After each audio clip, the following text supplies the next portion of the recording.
خليل بالقرآن هو إمامنا على هداية الله آمتنا. خليل بالقرآن هو إمامنا على هداية الله آمتنا. كلام ربنا هدايتنا، عطاء جبريل على رسولنا. كلام ربنا هدايتنا، عطاء جبريل على رسولنا. Kekalkan Al-Quran sebagai imam kita, semoga kembali di dalam petunjuknya. Kekalkan Al-Quran sebagai imam kita, semoga kembali di dalam petunjuknya. Kalamullah hidayah bagi kita, diberikan Jibril kepada Rasul kita. Kalamullah hidayah bagi kita, diberikan Jibril kepada Rasul kita. Kalam Rabbina ala nuril Mustafa. Kalam Rabbina ala nuril Mustafa. Kalam Rabbina ala nuril Mustafa. كلام ربنا على نور المصطفى.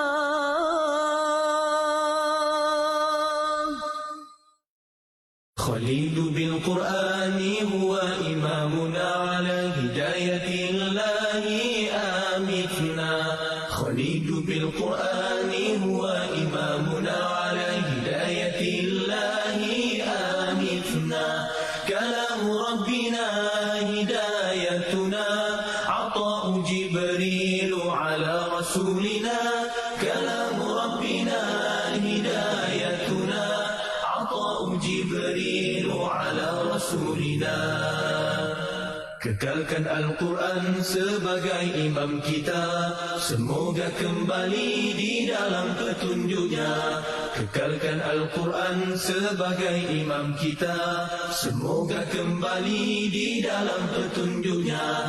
Kalamullah hidayah bagi kita, diberikan Jibril kepada Rasul kita. Kalamullah hidayah bagi kita, diberikan Jibril kepada Rasul kita. Kalam Rabbina ala nuril Mustafa. Kalam Rabbina ala nuril Mustafa. Kalam Rabbina ala nuril Mustafa. كلام ربنا على نور المصطفى.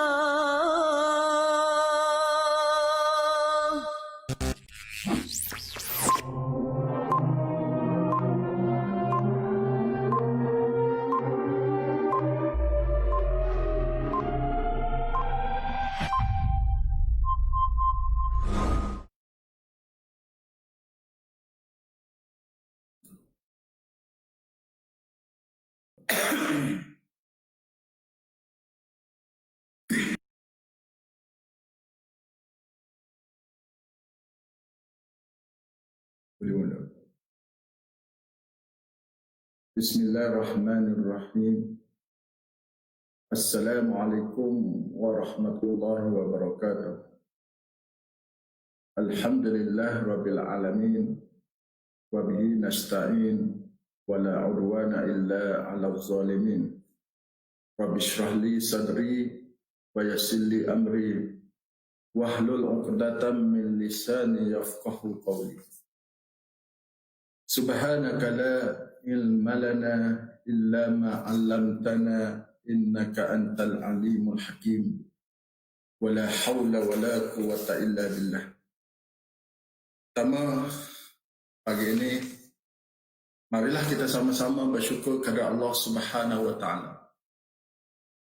Kerana dengan limpah kurnia-Nya dan hidayah Allah Subhanahu wa taala, di kesempatan pada pagi ini, 1 Oktober 2020, bersamaan dengan 13 Safar 1442 Hijrah.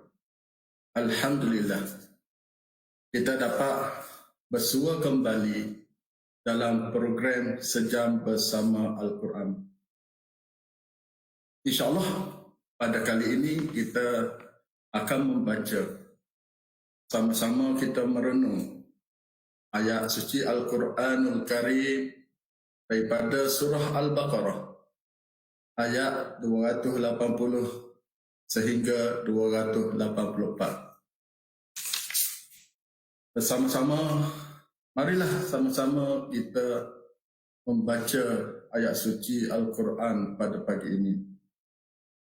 A'udzu billahi minasy syaithanir rajim. Bismillahirrahmanirrahim. Alhamdulillahi rabbil alamin. Ar-Rahmanir Rahim. مالك يوم الدين إياك نعبد وإياك نستعين اهدنا الصراط المستقيم صراط الذين أنعمت عليهم غير المغضوب عليهم ولا الضالين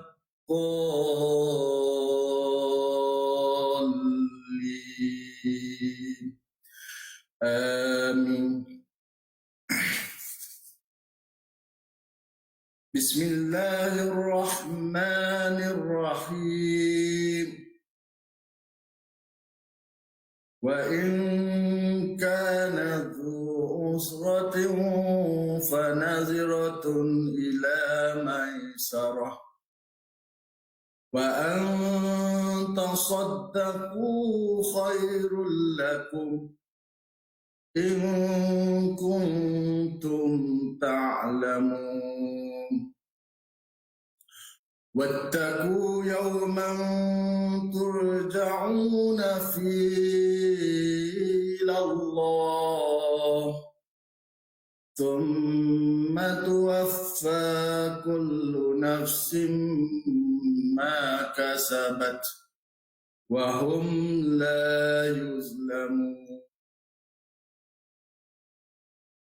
واستشهدوا شهيدين من رجالكم فإن لم يكونا رجلين فرجل وامرأتان ممن ترضون من الشهداء فإن لم يكونا رجلين فرجل وامرأتان ممن ترضون من الشهداء أن تضل إحداهما فتذكر إحداهما الأخرى ولا يأبى الشهداء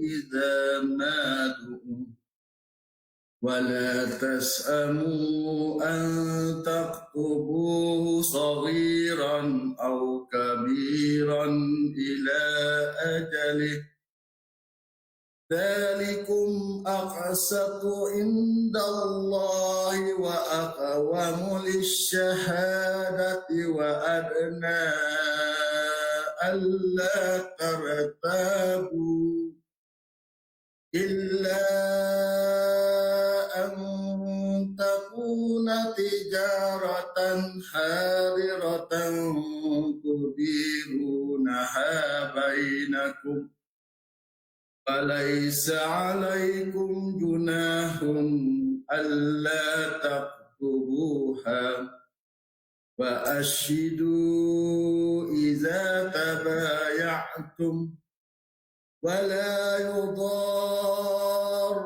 كاتب ولا شهيد وإن تفعلوا فإنه فسوق بكم واتقوا الله ويعلمكم الله والله بكل شيء عليم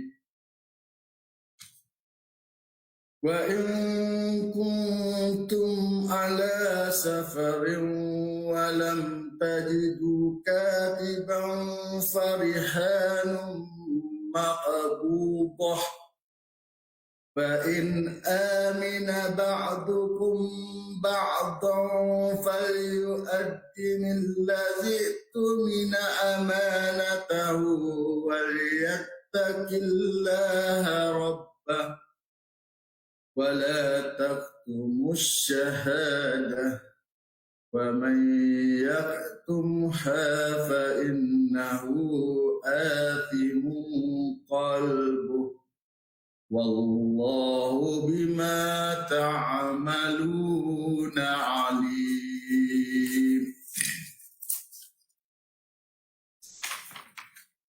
لله ما في السماوات وما في الأرض وإن تبدوا ما في أنفسكم أو تخفوه يحاسبكم به الله ويغفر لمن يشاء ويعذب من يشاء والله على كل شيء قدير صدق الله العظيم.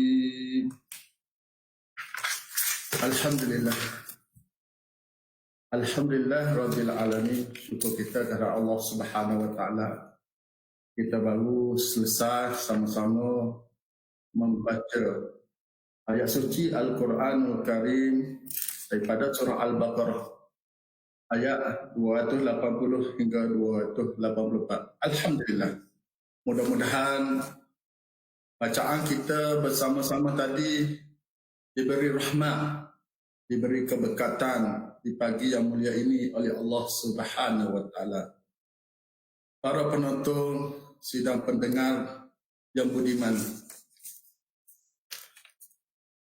mari kita sama-sama merenung potongan ayat suci Al-Quranul Karim yang telah kita baca tadi. Yang Allah Ta'ala telah diturunkan kepada kita sebagai pedoman dan juga untuk kita mengambil iktibar dalam segala perbuatan kita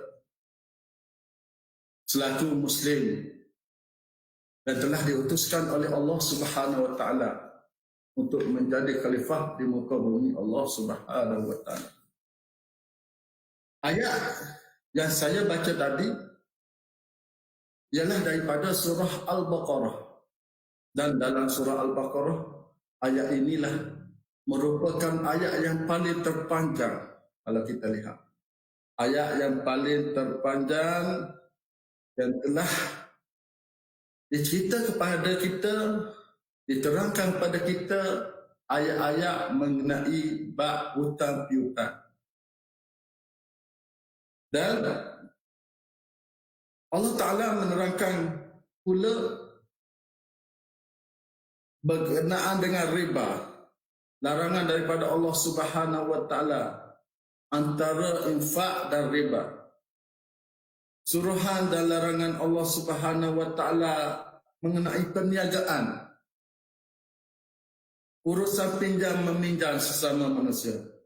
Itulah yang telah disebut oleh Allah Subhanahu Wa Ta'ala. Kita lihat satu persatu daripada ayat yang telah disampaikan tadi.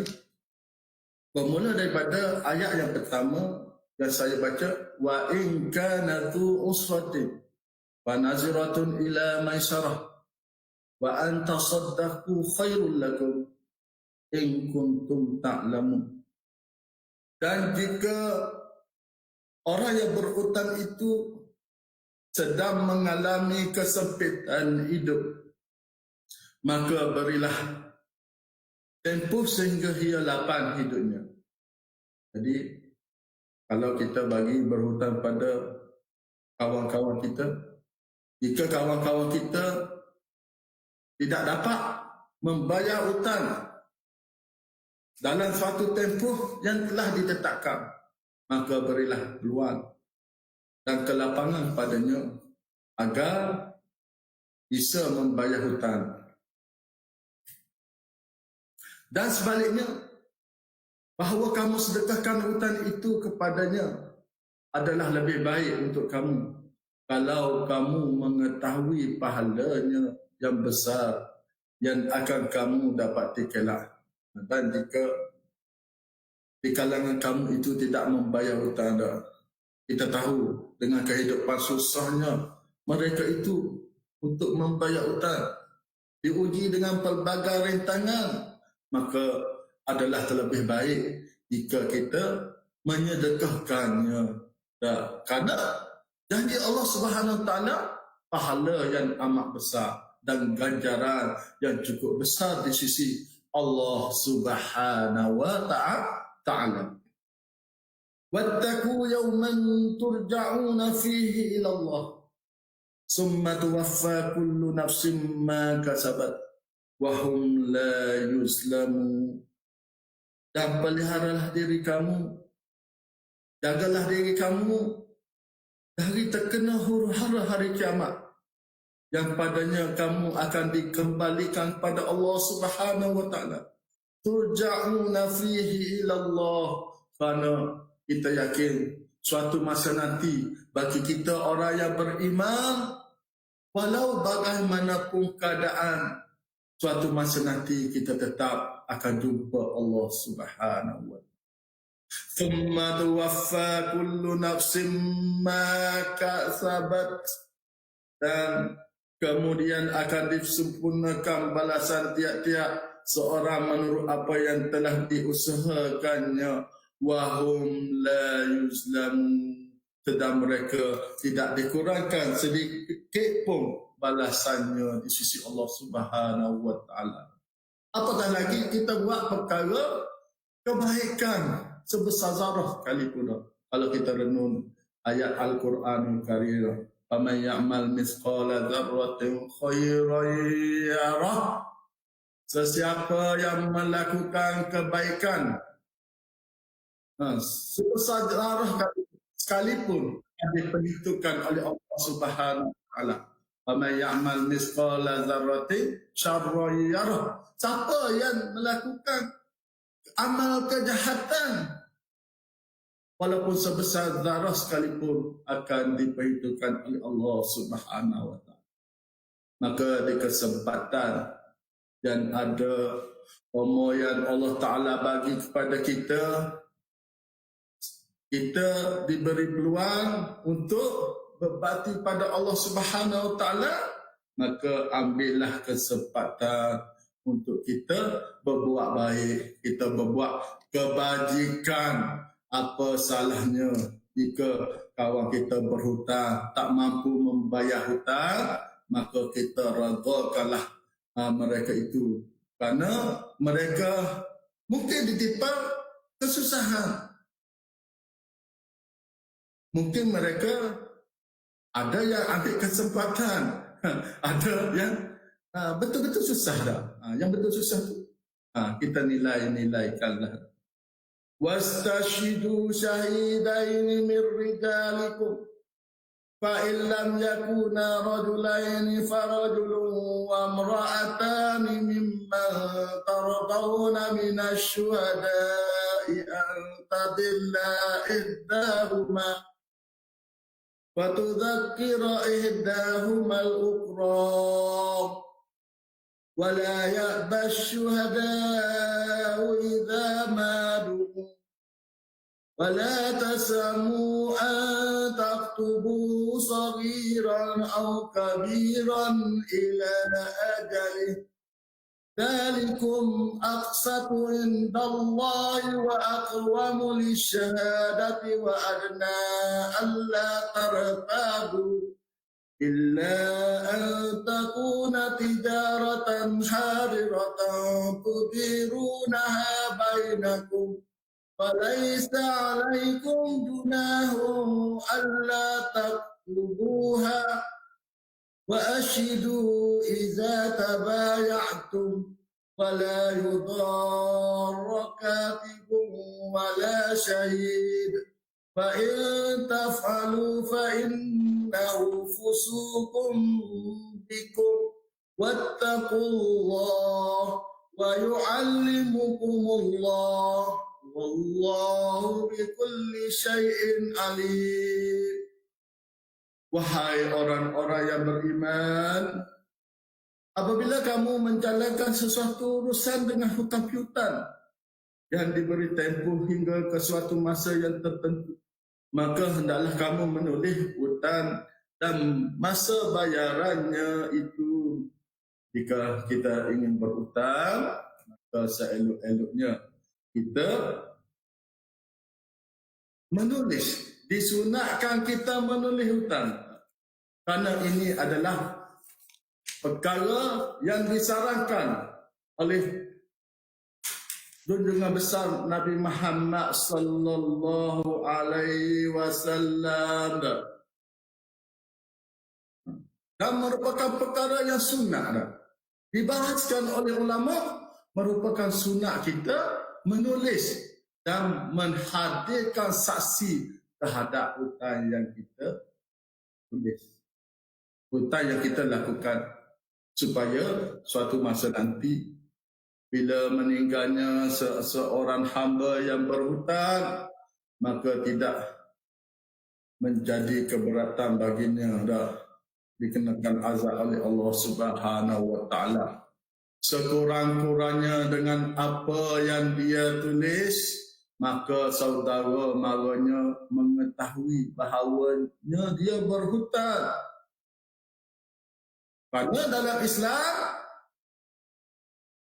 kita umat Islam selagi tidak membayar hutang, maka akan tergantung amalan di sisi Allah Subhanahu wa taala kerana disebabkan hutang. Jangan disebabkan hutang kita tidak dapat masuk syurga Allah Subhanahu wa taala.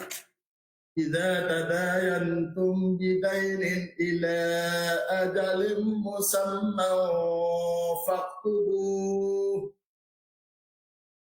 Apabila kamu menjalankan sesuatu urusan dengan hutang piutang yang diberi masa tempoh satu masa yang tertentu, maka hendaklah kamu tulis. Satulah pihak bank yang menetapkan akad. Bila akad ada perjanjian, tidak ada perjanjian ada saksi, inilah yang supaya manusia ini tidak lupa dengan hutang.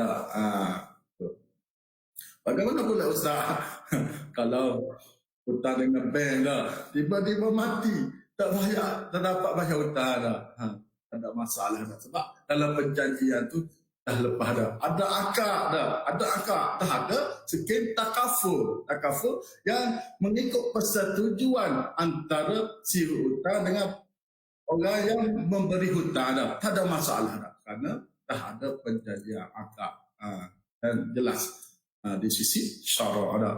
Begitu juga bila kita berhutang sesama kawan kita dah. Dalam kesusahan membayar hutang, tiba-tiba orang yang memberi hutang kata, apalah, awal bagi hutang pada demo 10,000 ataupun 5,000 ataupun RM10 ataupun RM50. Kalau demo dapat membayar, demo bayarlah dah. Tapi jika demo mati, awal radha dah. Ada masalah karena radha tu yang penting radha orang yang memberi hutang dah.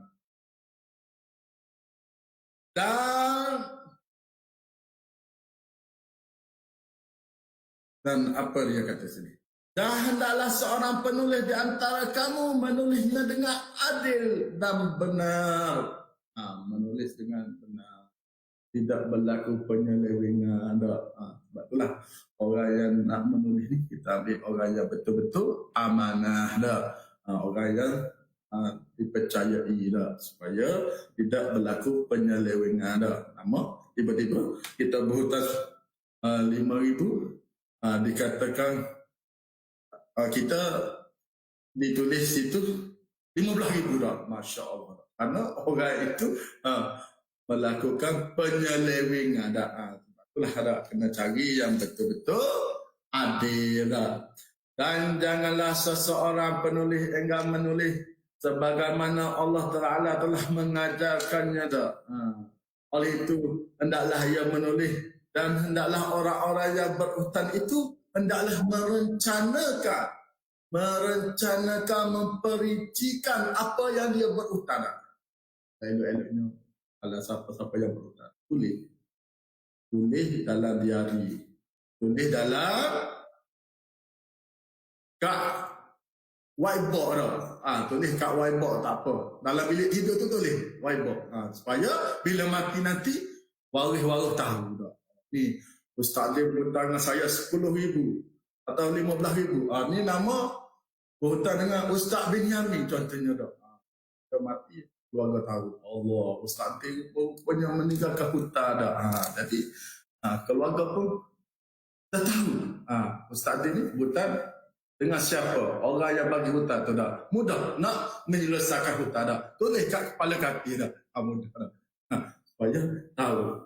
Jangan kita berhutang, kita tidak tulis dah. Biar tempat kita tulis tu mudah dilihat oleh pewaris. Biasa diari-diari dah. Kita simpan dalam laci. Sebab bila berlaku kematian, perkara itulah yang akan dibelek oleh pewaris. Dia tengok adakah si mati ni meninggalkan harta. Yang pertama tengok harta pusaka. Luk berapa biji banglo dah. Luk tanah berapa hektar. Ni satu masalah juga. Jadi pewaris ni jadi nampak nak mengketak darah harta dah, daripada nak menyelesaikan isu si mati yang berlaku. Jadi supaya kita tak nak berlaku masalah di kemudian hari dah. Simpanlah elok surat perjanjian. Dalam dokumen perjanjian tu letak dalam laci elok-elok. Buku pen tu kalau boleh bagi tahu kat isteri dah. Jangan pula sorok daripada isteri dah. Nanti kesian kat isteri bila meninggal dah. Isteri terkapar-kapar cari mana ni abang ni tak meninggalkan harta, tak ada. Bagi tahu apa ni kak tu bagi tahu nombor pasport. Bila mati senang dah nak ambil nafkah untuk anak-anak dah, nak mengagihkan harta dan sebagainya dah. Inilah yang diajar oleh Islam. Subhanallah dah. Hebatnya Islam dah. Tapi sekarang alhamdulillah masyarakat kita telah sedar dah, banyak yang telah melakukan hebah dah sebelum mati lagi dah. Dah ambil plan hebah dan sebagainya. Dan hendaklah dia bertakwa kepada Allah Subhanahu Wa Taala, bertakwa betul-betul takwa pada Allah Subhanahu Wa Taala, yang Allah Taala itu pencipta baginya. Solat tak tinggal dah, zakat tak tinggal, keluar zakat. Sampai satu tempoh keluarlah zakat. Nyata orang yang lihat haji berpuluh-puluh ribu, dia nak membayar zakat. Masya Allah dah. Tak malu ke orang yang bergaji 3,000 keluarkan zakat semua dah. Itu masalah. Semakin sebab tu yang berlaku pada Qarun, bagaimana Allah Ta'ala menenggelamkan Qarun. Nah, karena Qarun ni asalnya beriman pada Allah Subhanahu Wa Ta'ala. Tapi Bila Allah Ta'ala nak uji sikit dengan harta dah. Minta Nabi SAW doakan baginya supaya dimurahkan rezeki. Dikurniakan nikmat. Lalu bila Allah Ta'ala kurniakan nikmat yang hebat, harta yang berlipat kali ganda, dia lupa kufur pada Allah Subhanahu Wa Ta'ala. Ini kita tanya. Jadi kita tanya masyarakat universiti yang bergaji besar tak mengeluarkan zakat. Kerja-kerjalah dah. Memanglah. Gaji dah. Siapa-siapa pun rezeki yang Allah Ta'ala bagi tu. Tapi kita kena dapat satu masa, satu tahap, kita kena keluarkan zakat. Karena rezeki yang kita dapat itu ada hak orang lain dalam rezeki kita. Rajin-rajinlah berinfak di jalan Allah Subhanahu Wa Ta'ala. Jangan kita tekuk dah. Jangan jadi tai itu masih nak belanja kawan-kawan dan sebagainya dah. Telah jelas pada kita pengajaran umat-umat terdahulu untuk kita ambil iktibar. Dan apa yang direncanakan dalam Al-Quran dari dulu sampai sekarang menjadi iktibar pada kita hingga hari ini. Dan janganlah ia mengurang sesuatu pun daripada hutang itu dah. Tak nak bayar dah. Bayar.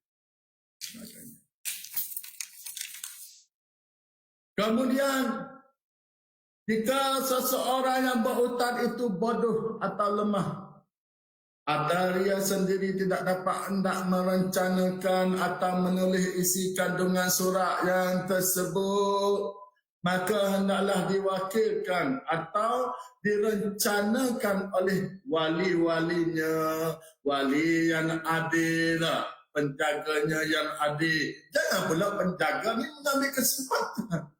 Tengok, orang yang di bawah jagaannya agak lemah, maka ambil kesempatan dah, subhanallah. Mati adik-beradik, meninggalkan harta, meninggalkan anak saudara, kita mengambil kesempatan. Subhanallah, ni orang yang tak ada hati buruk, yang perutnya busuk, hatinya busuk kerana memakan harta secara tak elok dah. Ni, ingatlah kita pada masa nanti pembalasan Allah Subhanahu Wa Taala itu tetap adil. Allah Taala akan memperhitungkan walaupun sebesar zarah sekalipun apa yang kita lakukan di Allah Subhanahu Wa Taala. Itu kita kena ingat. Dan hendaklah kamu mengadakan 2 orang saksi lelaki dari kalangan kamu. Kemudian kalau tiada saksi 2 orang lelaki, maka bolehlah seseorang laki-laki dan 2 orang perempuan dari orang-orang yang kamu setujui untuk menjadi saksi oleh Allah Subhanahu Wa Taala. Sebab apa disarankan saksi ini? Supaya jika seseorang lupa dah, Nabi saksi perempuan mandulah dah. Saksi lelaki ini lebih hebat daripada saksi perempuan. Perempuan ni kadang-kadang lemah dah. Sebab itulah perempuan ni tak boleh jadi ketua. Dia emosi lebih dah. Maaflah. Dia emosi lebih. Kadang-kadang stres sikit mulalah nak mengamuk dah. Subhanallah dah. Balah itu lelaki malai dah. Tak boleh pitih dah. Mari kerja dah. Mengamuk. Siapa jumpa anak buah cetung masih dah. Jadi melepaskan amarah pada anak buah. Sebenarnya dia balah itu lelaki dah. Perempuan ni akal ya sikap dah. Sikap lemah dah.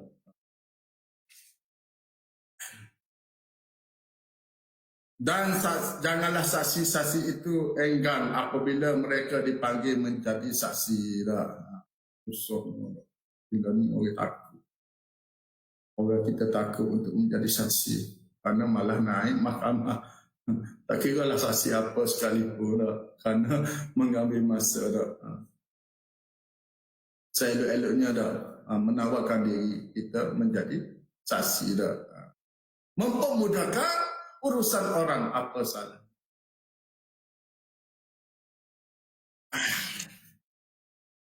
Dan janganlah kamu jemu menulis perkara hutang yang bertempuh masanya itu, sama ada kecil yang besar jumlahnya. Yang demikian itu lebih adil di sisi Allah Subhanahu wa taala dan lebih menguatkan keterangan saksi dan juga lebih hampir kepada tidak menimbulkan keraguan kepada kamu. Kecuali mengenai perniagaan tunai yang kamu lakukan. Kerana dibimbangi dah. Tak tahu dah. Jadi orang takut dah. Takut kerana apa salahnya kamu tidak menulisnya dah. Kerana takut. Dan ada kalah saksi apabila kamu berjual beli. Dan janganlah mana-mana juru tulis dan saksi itu disusahkan dah. Diberati dengan dia dah. Oleh karangan itu panjang sangat dah. Hingga menimbulkan masalah. Orang nak sahih pun kadang-kadang tak faham dah. Ni apa yang berlaku hari ini dah. Bila kita nak melakukan perjanjian, surat perjanjian, contohnya dari lebih-lebih lagi daripada bank dah. Dia saja nak mengelirukan kita buat perjanjian dalam bahasa Inggeris. Kita ingin mendapatkan khidmat mereka. Kita nak mendapatkan wang, terpaksa dah. Kadang-kadang kita tak baca secara terperinci pun. Item-item dalam surat perjanjian disebabkan ketidakfahaman kita dalam bahasa ini. Saya cukup berhati-hati bila nak menandatangan satu-satu dokumen perjanjian. Tengok bahasa Inggeris, kalau kita tak faham, kita cuba Google. Biarlah masuk sebiji-sebiji pun kalimah tu dah. Janji memberi kefahaman kepada kita supaya kita tidak ditipu dah. Ada orang yang cuba nak mengambil kesempatan dah. Itu berseleweng. Itu tadi yang pertama tadi disebut mencari penulis. Dia tidak seleweng dah. Masalah dah. Kalau ni nak cari orang yang bercakap benar, orang yang jujur dah. Cukup bermasalah dalam dunia hari ini dah. Apa penipu dah. Apa ni? Ustaz-ustaz pun malah dah. Ada yang mengambil kesempatan dah. Menggunakan diri mereka ini kadang-kadang putih dana itu, dana ini, dana kafir lah, dana ini lah, hingga menyeleweng. Jadi kadang-kadang orang tu takut kerana segelintir daripada, dan tidak semua mereka ini melakukan penyelewengan, tapi kerana nilai setitik maka habis orang pandang lagi. Masalah. Kita pula kena selidik-selidik lah. Jangan kerana nilai setitik kita mencurah sebelanga susu tu dah. Pandai-pandailah tapih dah. Kita nak minum susu dah. Kita nak ambil dan elok. Subhanallah. Hendaklah sesungguhnya, dan kalau kamu melakukan apa yang dilarang itu, maka sesungguhnya yang demikian itu adalah perbuatan fasik. Jangan jadi orang yang fasik, yang penipu, yang mungkin janji lah. Oleh itu, hendaklah kamu bertakwa kepada Allah Subhanahu wa taala.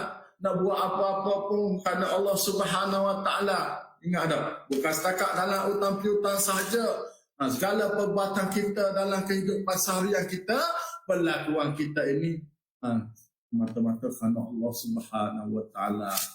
Contohnya mari kerja. Kalau kita kerja kerana Allah Subhanahu wa taala, insya-Allah rezeki yang kita dapat insya-Allah halalan thayyiban. Tapi kalau kita mari kerja kerana terpaksa, tidak kerana Allah Subhanahu wa taala, mari pakai apa lagi dah. Tiba-tiba petang pula timbul Masya Allah. Nanti tak ada dalam ofis. Tiba-tiba dekat nak check up, dah ada dalam ofis dah. Masya Allah. Ini orang yang tidak memikirkan halal dan haram sentiasa mengambil peluang untuk melakukan kejahatan kerana dia tidak sebenar-benar bertakwa kepada Allah Subhanahu wa taala. Kalau betul-betul dia bertakwa kepada Allah Subhanahu wa taala dalam setiap segala urusan dia fikir, dia buat ni, Allah Taala duduk pandang dah. Allah Ta'ala pandang walau di mana dia berada, walau apapun dia lakukan, setitik darah sekalipun dah, sebesar zarah sekalipun. Itulah apa yang disebut oleh Allah Subhanahu Wa Ta'ala. Dan dengan ini Allah Ta'ala mengajar kamu agar sentiasa mengetahui dan mempelajari perkara-perkara yang baru. Wallahu bima ta'maluna alim. Allah Ta'ala mengetahui apa yang tidak kamu ketahui dah. Akan setiap sesuatu. Wa in kuntum ala safarin wa lam tajidu katiban farihanun maqbudah. فإن آمن بعضكم بعضا فليؤدن الذي اؤتمن أمانته وليتق الله ربه ولا تكتموا الشهادة فمن يكتمها فإنه آثم قلبه والله بما تعملون عليم.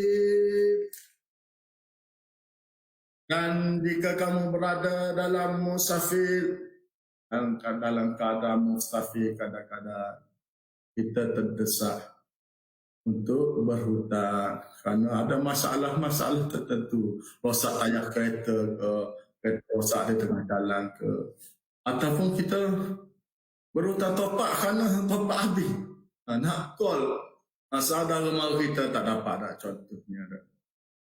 Atau memberi hutang, kamu berhutang atau memberi hutang yang bertepuh sedang kamu tidak mendapati jurutulis, maka hendaklah diadakan barang gadaian untuk dipegang oleh orang yang memberi hutang. Adalah apa yang ada pada kamu dah.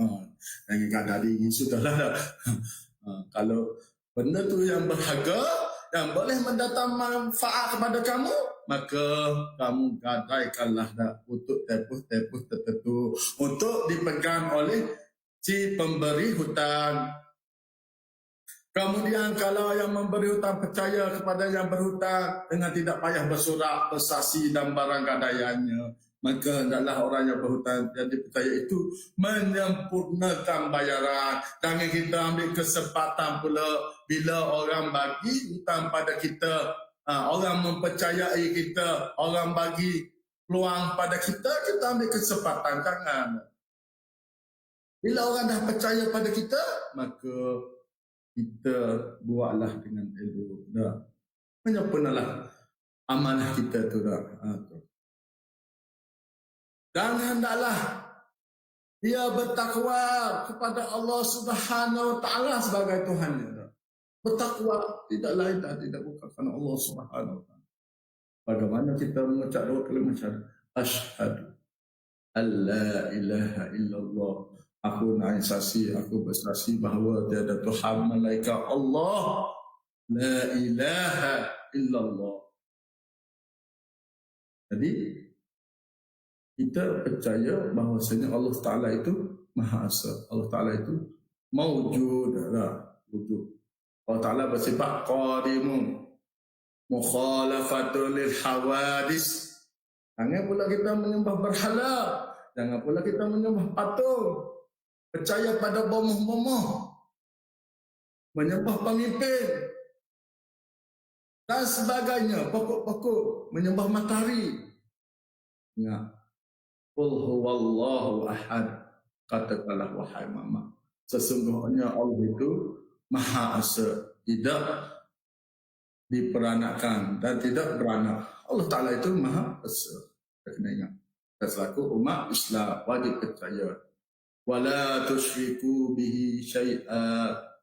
Kita Tak boleh mensyirikkan Allah Subhanahu wa taala dengan segala sesuatu.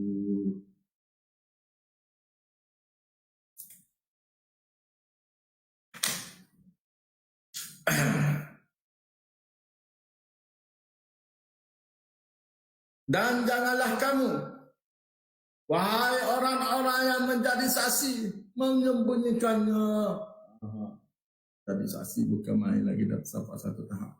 Takut nak hadir untuk menjadi saksi. Ataupun dibayar oleh pihak yang seterusnya dah, supaya tidak mengaku dah. Kalau saksi boleh bayar dah. Apa kepentingan diri, apa wang, apa money dah. Manusia hari ini penting duit daripada keredaan Allah Subhanahu wa taala. Maka sesungguhnya dia adalah orang yang berdosa, menjadi orang yang berdosa.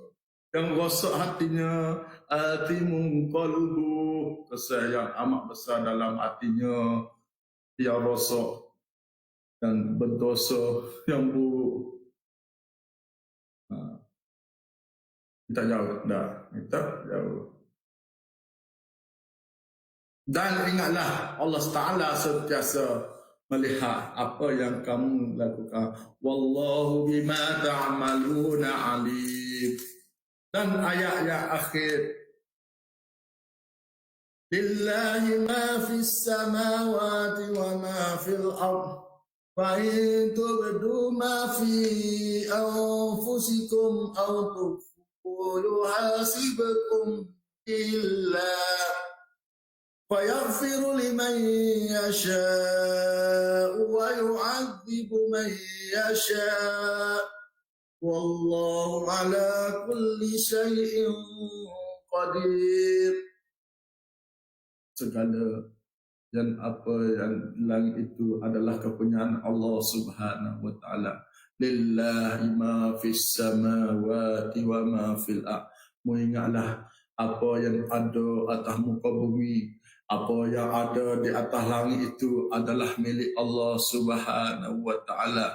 Dan jika kamu melahirkan apa-apa perasaan dalam hati kamu, ataupun kamu menyembunyikan, wa in tubdu ma fi anfusikum aw tukhfuhu yuhasibukum bihillah. Nescaya bila kamu merasa keadaan demikian, nescaya Allah Ta'ala akan menghitungkan dan menyatakannya kepada kamu apa yang kamu lakukan itu. Allah Ta'ala ambil kira, kerana wallahu alimun bima ta'malun.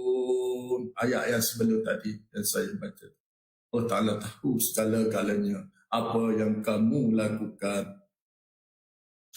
Kemudian dia mengampunkan bagi sesiapa yang dikehendakinya dan menyiksa sesiapa yang dikehendakinya menurut undang-undang dan peraturannya. Dan ingatlah Allah Ta'ala Maha berkuasa atas tiap-tiap sesuatu. Dan saya ingin membaca apa yang telah disebutkan oleh Nabi sallallahu alaihi wasallam. Inna ar-rajula idza gharima addasa faqadaba wa wa'ada fa'aqlaba. Sesungguhnya seseorang yang banyak berhutang, dia akan bercakap, orang yang bercakap dia lalu dia berbohong. Dia akan banyak berjanji lalu dia mengingkari. Inilah apa yang dinyatakan oleh dengan besar Nabi Muhammad sallallahu alaihi wasallam. Mereka ini tergolong daripada mereka yang dilaknat oleh Allah Subhanahu wa taala. Madlul ghaniyil zulmun. Hadis riwayat Al-Bukhari yang dijelaskan oleh Allah Subhanahu wa taala adalah mereka yang melambatkan membayar hutang. Ada duit, ada kemampuan tapi tidak mahu membayar hutang. Matlul ghani zulmun.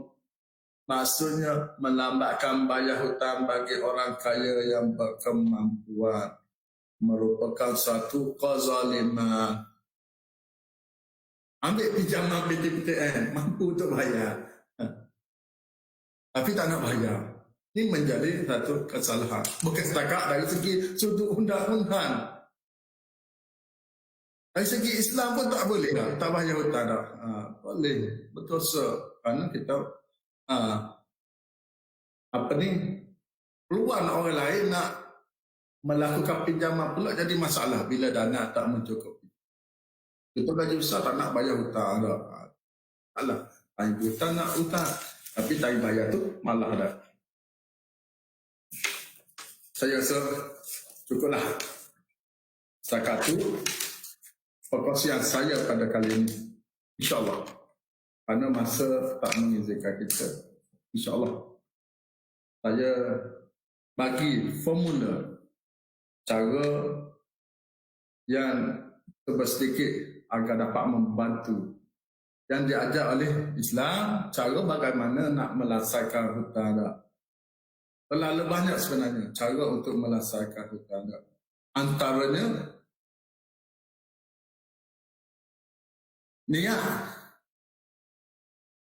bersungguh-sungguh, berusaha sungguh-sungguh, usaha mengumpul wang, mencari harta untuk membayar hutang, di samping mempunyai strategi ataupun jadual pembayaran. Yang kedua, benar dalam percakapan. Kalau betul-betul tak mampu, bercakaplah tak mampu. Pergi jumpa orang yang memberi hutang, cakap betul terang bahawa kita tak mampu, insyaAllah. Di dalam kesulitan,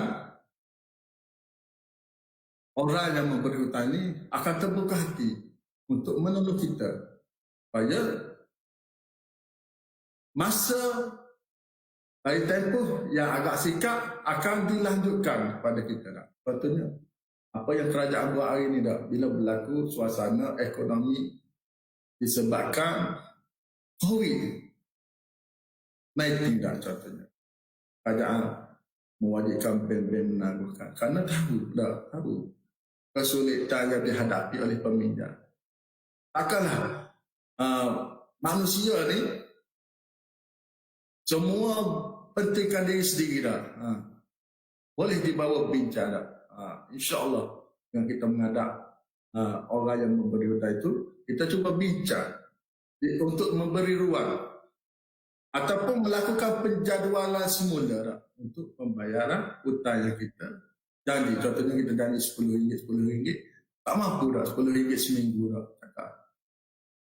Saya akan bayar, tapi mungkin agak lewat sikit dah. Tapi dalam jumlah yang sama dah, ataupun ikut persetujuan lah dengan si pemberi hutang dah. Jangan pula mengambil kesempatan mengenakan riba. Ini amat ditegah di sisi Islam dah. Riba haram. Orang yang memberi riba dan bermuamalah dengan riba, maka hukumnya haram. Dan seterusnya, mempunyai keyakinan yang kukuh untuk menyelesaikan hutang. Bacalah sejarah orang kaya yang pernah jatuh dengan hutang. Karena hutang berjuta-juta ringgit, berpuluh-puluh ringgit. Tapi dapat bangkit sendiri dan dapat maju kembali dalam perniagaan dan menyelesaikan hutang. Kenapa? Kerana kesungguhan untuk bangkit. Dan yang akhir sekali, yang pentingnya, hubungan kita dengan Allah Subhanahu Wa Taala dalam apa-apa masalah sekalipun. Ada, sebenarnya bukan tiada jalan penyelesaian. Ada. Yang penting, lepas kita melakukan ikhtiar, tawakal, kita kembalilah kepada Allah Subhanahu Wa Taala. Buat sesuatu kerana Allah Subhanahu Wa Taala. Ingat, hubungan kita dengan Allah ni kena jaga. Walau dalam apa keadaan sekalipun, suasana kita kerja ke, kita sibuk dengan mesyuarat ke, kita sibuk dengan kehidupan seharian ke, dengan hubungan kekeluargaan kita, anak-anak kita, jangan lupa kita untuk melakukan solat. Jangan jadi alasan dengan sibuk mesyuarat. Mesyuarat macam-macam. Tambah-tambah di Universiti Malaysia Kelantan ini hanya sangat mesyuarat.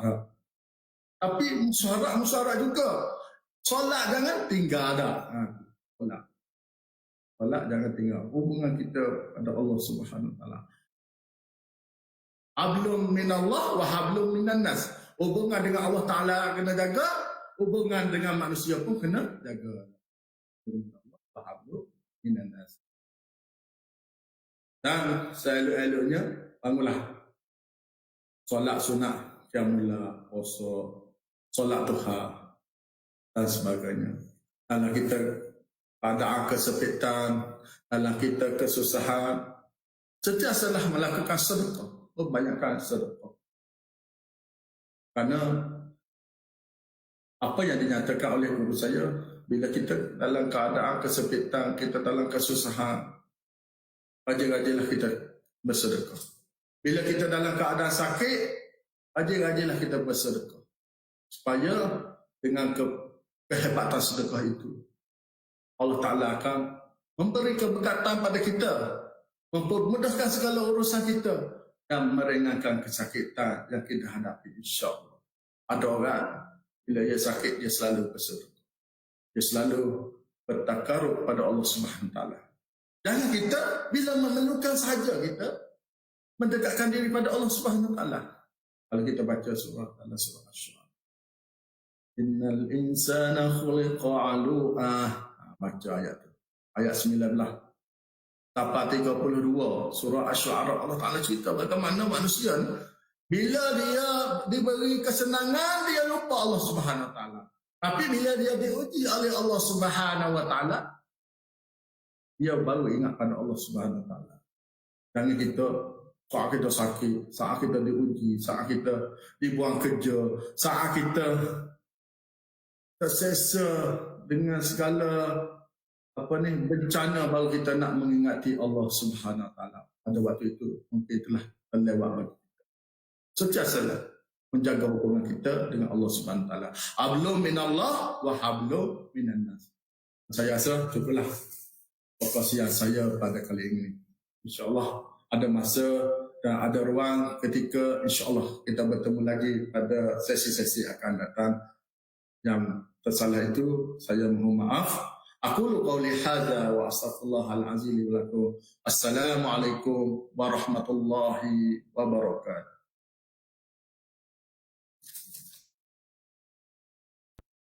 خليل بالقرآن هو إمامنا على هداية الله آمتنا. خليل بالقرآن هو إمامنا على هداية الله آمتنا. كلام ربنا هدايتنا، عطاء جبريل على رسولنا. كلام ربنا هدايتنا، جبريل على رسولنا. Kekalkan Al-Quran sebagai imam kita, semoga kembali di dalam petunjuknya. Kekalkan Al-Quran sebagai imam kita, semoga kembali di dalam petunjuknya. Kalamullah hidayah bagi kita, diberikan Jibril kepada Rasul kita. Kalamullah hidayah bagi kita, diberikan Jibril kepada Rasul kita. Kalam Rabbina ala nuril Mustafa. Kalam Rabbina ala nuril Mustafa. Kalam Rabbina ala nur